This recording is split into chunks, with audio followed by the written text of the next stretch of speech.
Hello, hello, hello, and welcome to another episode of the Zero Hours. We are in the volume two, I should say, volume two of this trilogy of hostility. And before I go on with volume two today, I need to go back to volume one and correct some things. I kind of went off this morning, and like I said, I have a bad habit of not writing anything down. So I want to correct some things that I got misdirected on this morning. Number one, the shooting victim in Minnesota is Dante Wright. I was calling him Devontae for some reason, and for that I apologize. I want to get the names right. I also misquoted the officer's name. Her last name is Potter, Potter, not Cooper. For some reason, I had Wilson, I had Cooper, I don't know. I was all over the place. And there we go, Dante Wright. The criminal charges he had was also included with the firearm charge, included basically a strong arm robbery where he held a girl at gunpoint and demanded $820 from her. That was the warrant that they were trying to execute when all that went down with that guy. So I just wanted to clear that up in case people think, oh, this guy's so full of shit. I did get some shit wrong. I'll man up. I admit it when I'm wrong. So sorry about that. That's my correction from volume one. With that, we go to volume two, which this subject has been in the news the last few days to a week. It's been in the news a lot longer, but we'll go over it today. It's our good friends, our good buddies, our good pals in BLM. So BLM, as everybody knows, the Black Lives Matter movement. Black Lives Matter organization, no problems with them. Basically the mission statement for the organization, we have no problem with that. Me being the right-wing people.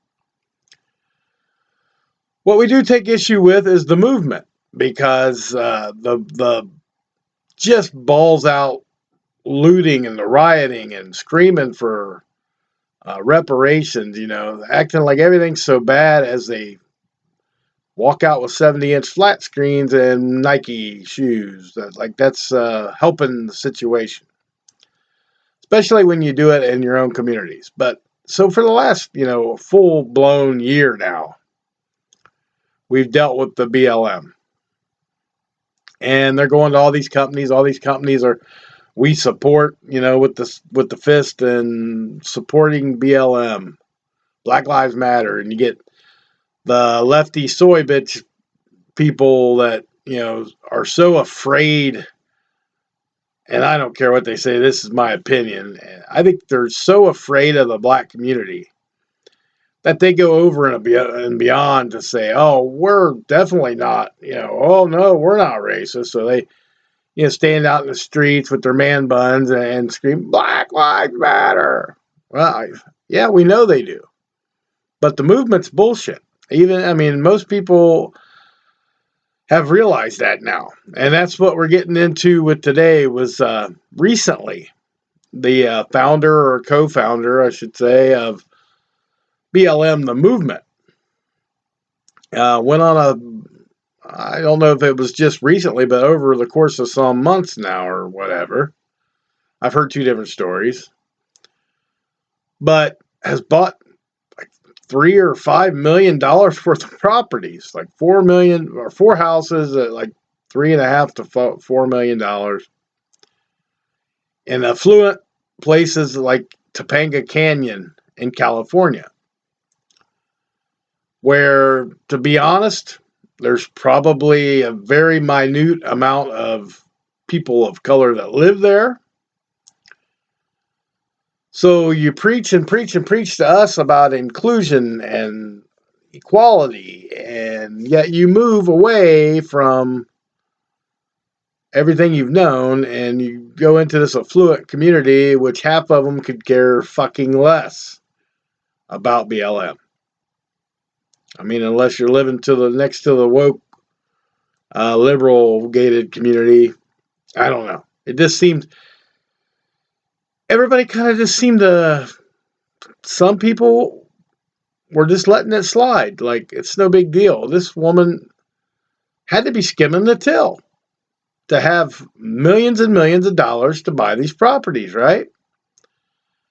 So all these people that donated to Black Lives Matter were just sliding it in her pocket. And she had no denial of any of this. And she basically called it reparations. Which, and then this, the thing is, the fear is real because nobody still will say nothing outright about Black Lives Matter movement. Unless you're a racist, white supremacist, Nazi Trumper like me, supposedly. Whatever. It's, I don't even care anymore. They call me whatever they want. And I'll call them exactly what I think they are. They're scheming, thieving, bottom-feeding scum of the earth that takes money that's well-intentioned and should be used for the better of communities, and you're putting it in your own house to make some money and living up in Topanga Canyon. I see that as pretty fucking shady, but I'm in the minority with that. Okay. So we'll go along.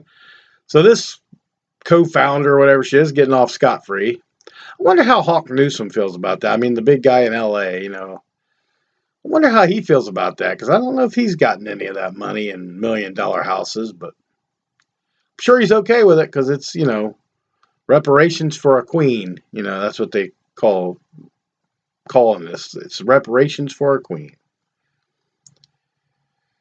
And all the comments you see on social media, it's like, well, that should be right. We should be getting reparations.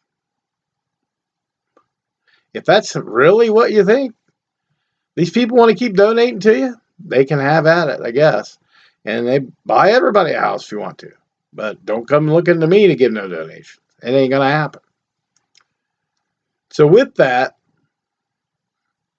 the opposite side of that coin is, they're always prevalent in these big riots, the looting, and the meme going around for the right wingers is, burn, loot, murder is BLM. And that's what's going on in Minneapolis and around Minnesota over the Chauvin case and now the Dante Wright case that's going to be coming out, and still going on in Portland. That's half BLM, I think, and half Antifa. That's the stronghold, seems to be out there in clown world on the West Coast. But have you noticed BLM is starting very quickly here to eat their own, basically. It started way back months ago, actually. I think some of these people were seeing the money that was getting exchanged in this movement. Now, some of them, the police departments in the city paid out, so their families still made scot-free. They made buku bucks, which, I don't mind a settlement, but some are like $23 million and shit. I mean, come on. For justified, in my mind, justified shootings in some cases. Now, if it was the Castile kid, yeah, give him money, because that was a pure blown fuck up. The Toledo, that's how you pronounce it, I guess, not Toledo. Toledo case in Chicago, sure, they're going to pony up some cash because that's like a borderline.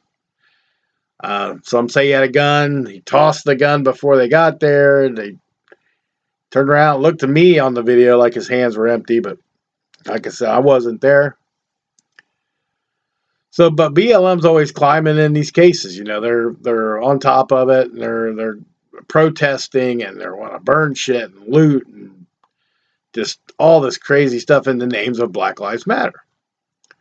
Well, years ago, Michael Brown and Ferguson had the big riots, and they all in the names of Black Lives Matter. Well, it came out a few months ago, or maybe even a little earlier, sooner than that, I guess.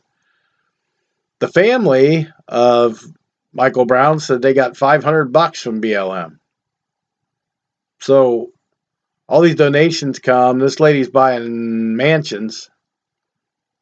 But the family of the guy, one of the originators of it, I mean, the last wave, Michael Brown was a big, after Trayvon Martin, and it was Michael Brown was a big one.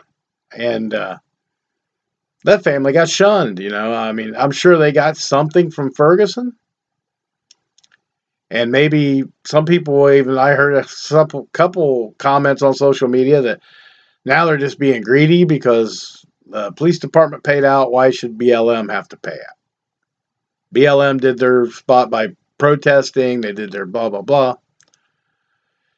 And I would go along with that if I was a BLM supporter. But at the same time, why is this lady getting all the money? I mean, is she doing all the protests? Is she apparently she's the co-founder. It's like, that's just a trademark thing, right? And the organization probably could use some money to do some good in the communities, like I've heard they try to do. But the movement just kind of takes all the money too. So that was the starter. Then this week, it's gotten worse. People coming out and saying they didn't give us nothing. Now the newest one is Breonna Taylor. And I've spoken of Breonna Taylor, I don't know how many numerous times. I still think her shooting was justified. I don't think that when the cops were exonerated, it was the right thing. I mean, Louisville had their little dust up, but I actually honestly believe that a lot of people looked at the facts in that and were starting to say, oh, well, it's kind of like a Rayshard Brooks moment or something, that the more information you found out, the less Whitey wants to kill you it was. It was more like, fuck, her boyfriend shot the cops. I mean, the diehards will never go with that. The diehards will always say, systematically, we're hunting them down to kill them. That's not the case, and especially not in the Breonna Taylor shooting. But I know that her family has come out and said BLM did nothing for them on a personal level. Now, I don't know about, I'm sure there's going to be more coming out, because here's the spin around. This is where I get the hostility. Was way back when the, even every presidential election, there seems to be a dust up of these over-publicized shootings, okay? And what I mean by over-publicized is like two examples I gave earlier, with the Darian Jarrott and the Ashley Babbitt, where they're not getting any press at all because it still doesn't fit the narrative.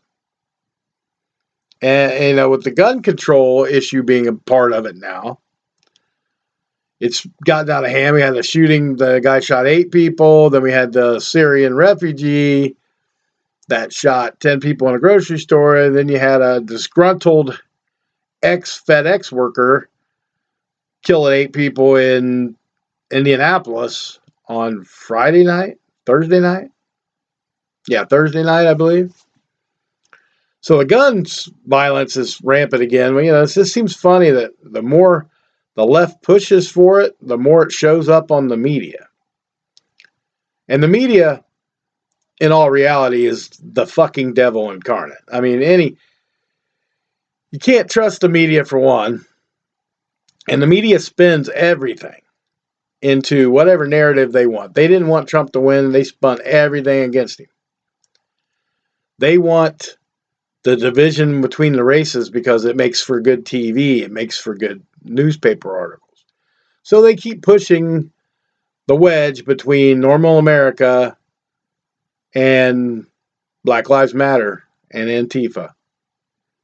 because, there is no substantial Klan anymore, Ku Klux Klan. There's no substantial Aryan nation. Not saying they're not there. I'm not saying they're not causing havoc somewhere. But you don't hear about them. But you hear about BLM and Antifa. But if you've noticed since the election was over, you really hadn't heard anything about them. And then these shootings are coming out, and then they're like flash in the pan stuff right now. I think a lot of people are discouraged, the BLMers, because they haven't gotten anything that they were promised. I mean, there were speeches when the presidential election campaigning was going on that, when Biden gets in there, they're going to get their due reparations, and they're going to have a woman of color vice president that's going to make sure that they have reparations. And it seems like ever since the election's been over, they got what they wanted out of them, so they switched their focus to the illegal immigrants. So now all the illegal immigrants are getting the money. The illegal immigrants are getting, come over and they're getting paid to stay in these hotels, and then they're getting an envelope with a bunch of money in it, and they're getting migrated to wherever they want to go. And kind of on a side note with that too, is there's some states coming out now and saying, no, we're not accepting your bullshit. We're not accepting these people. So, North Dakota, South Dakota, whatever it is, South Dakota. That governor, who's cool as hell, she tells it like it is, said, no, we're not taking any.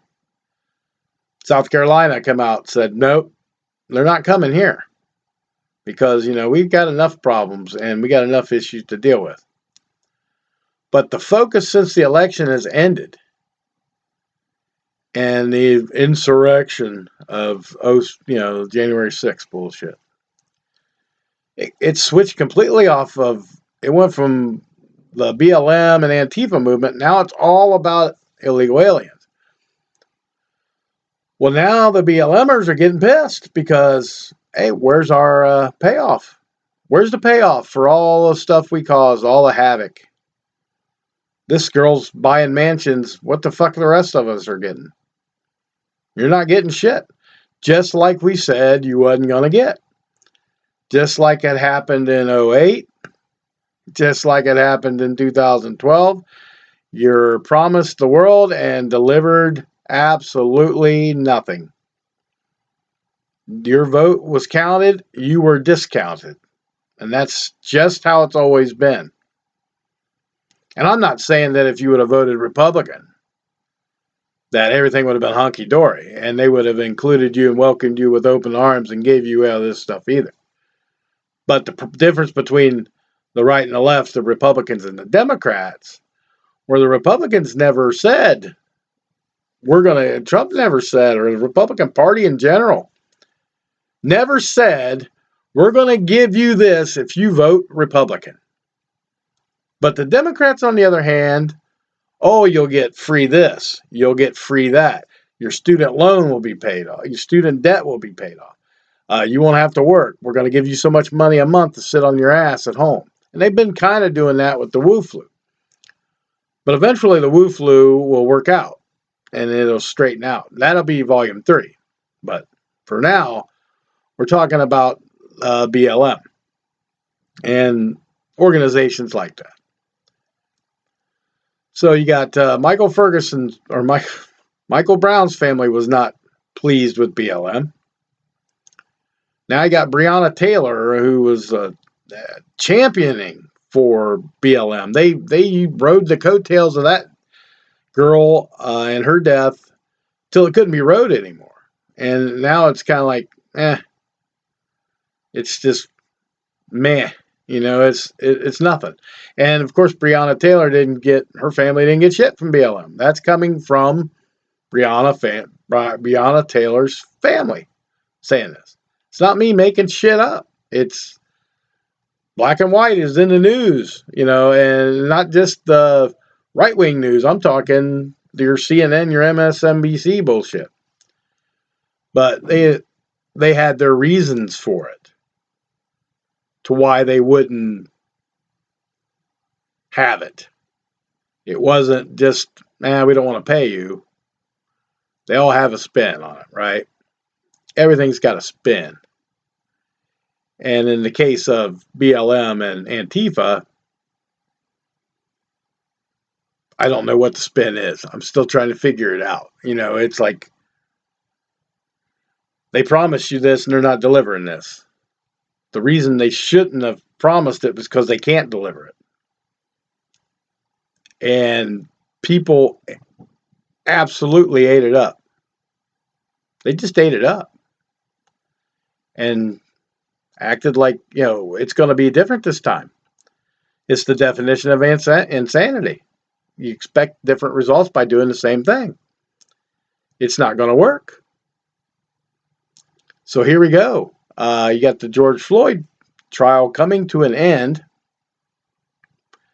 I mean, BLM's prevalent, and the George Floyd has been since day one. So what's going to happen if Chauvin is not guilty? Yeah, Minneapolis is already on fire. It'll burn to the ground, and then nothing will happen.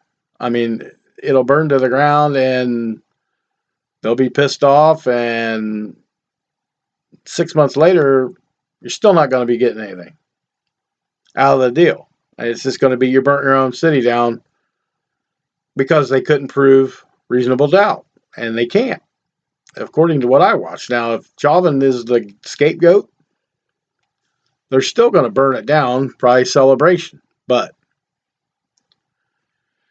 if he's not found not guilty, it's going to be ugly for a while. But then it will resume to its normal shithole self after a certain length of time. Now, I'm not saying that it shouldn't be. I mean, everybody has their opinions on if he's guilty or not guilty. I think it's a combination of things. I mean, I don't think that the knee on the back of wherever the neck or the shoulder blade or whatever, I don't think that alone killed the guy.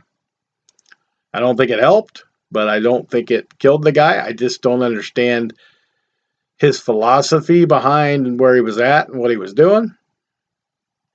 But, the defense has done a pretty good job of the medical examiner said it didn't kill him. The one body cam footage showed he wasn't actually on the neck. They had a bunch of Canadian police officers that are trained to do that. And it showed different scenarios where they did that same thing and didn't kill him. But if you look at some of the past happenings that, like Tony Timpa in Dallas, they did the same thing to him, except they were in a smaller back, but he was under a panic attack and he died. So it didn't help that they were on his back, but it didn't kill him.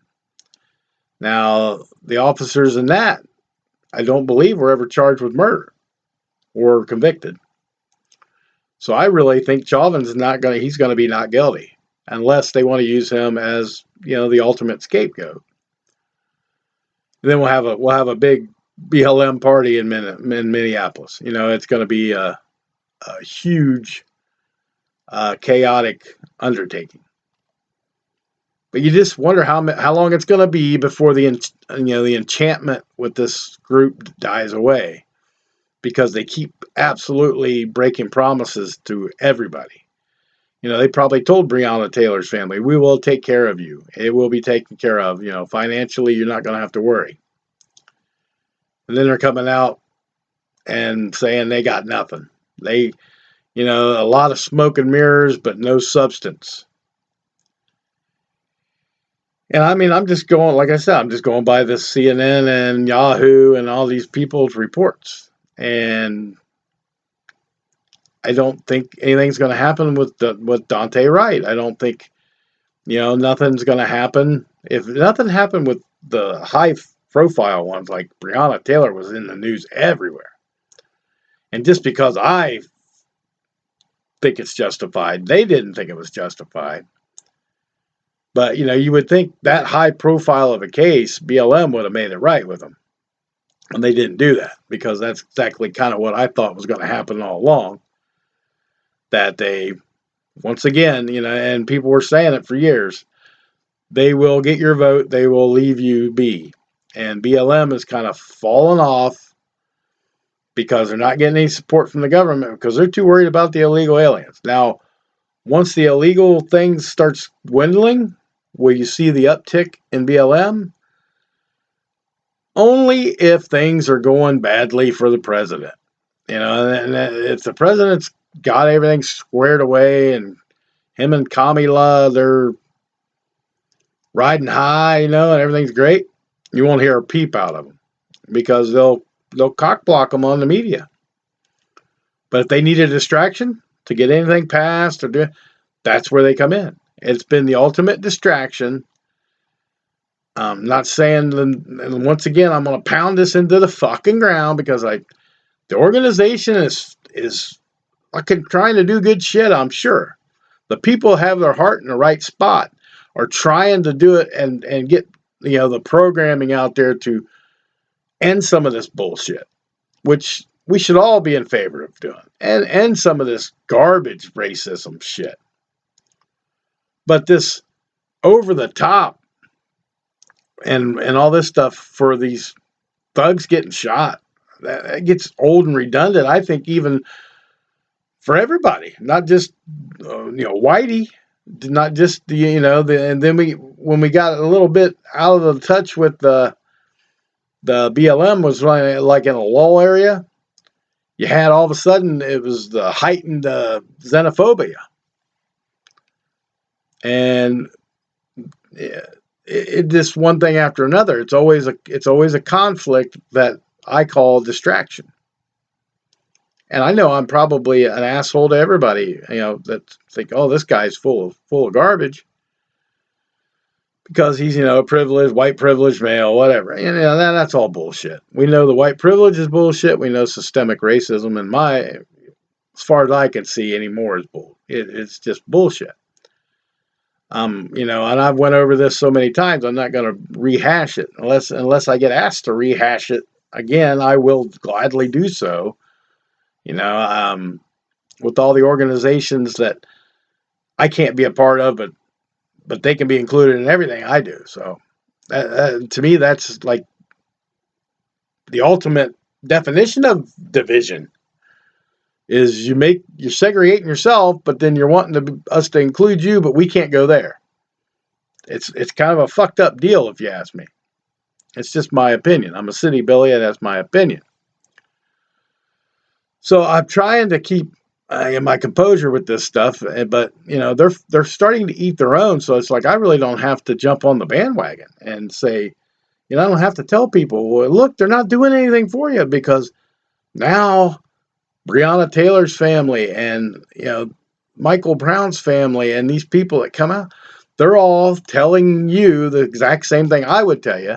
And if you can't fucking believe them, then you're just fucking closed-minded anyway. You're never going to believe anything. If you can't believe it coming from the sources that it should be benefiting, that it's not benefiting, then you're never going to get it. They just want the reparations. They want to all be Evanston, Illinois, who come out and said, we're going to, they bowed down in fear and said, well, we'll just give people money and they'll go away. It's kind of like the Wu Flu thing. Keep us all occupied with $1,400. Oh, the sheep will follow the money trail. And if you think reparations is going to solve your problems in this country, no, it's just greed. It's not going to solve anything. It's going to make it worse, because then you're going to have guys that didn't care either way, and they'll say, what the fuck are they getting money for? They weren't slaves. My parents weren't slave owners. My grandparents weren't. My great-grandparents. We're talking 150 fucking years ago. It's bullshit. Yeah.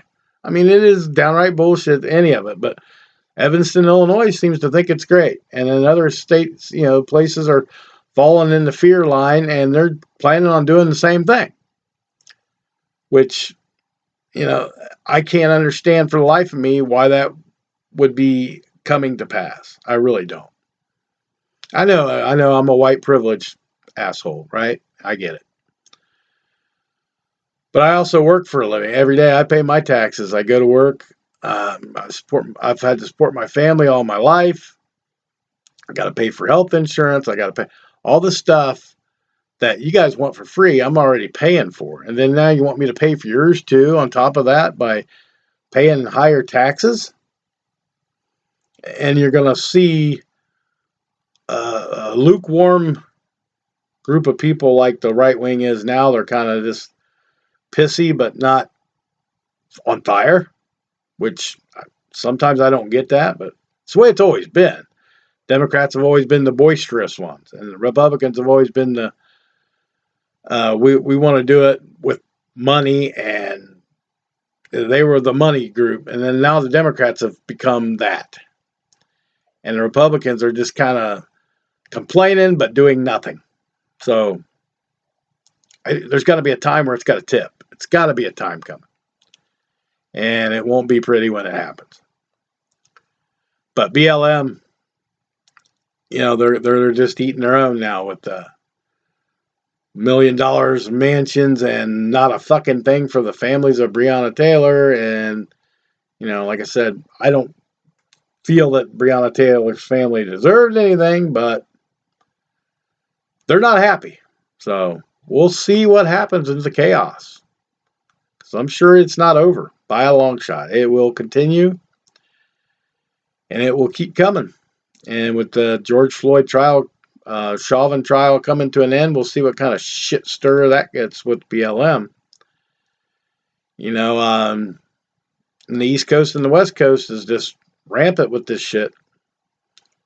But if they keep not doing anything for people except burn their cities down and spout with their hands in the air, but they do absolutely nothing structurally for the people they need to be helping, I think they might be in a little trouble when people wake the fuck up. Now, whether or not they're going to wake the fuck up is definitely on the table, because if they haven't done it by now, they probably never will.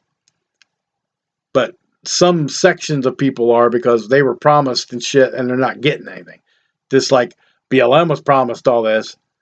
There's certain ones in BLM getting it all. And the other ones are just, you're a fucking pawn soldier vote getter. And that's what you were. But anyway, Volume 3 will be my favorite subject. The glorious Chinese Wuhan coronavirus scandemic, plandemic hoax, and the woke culture it presents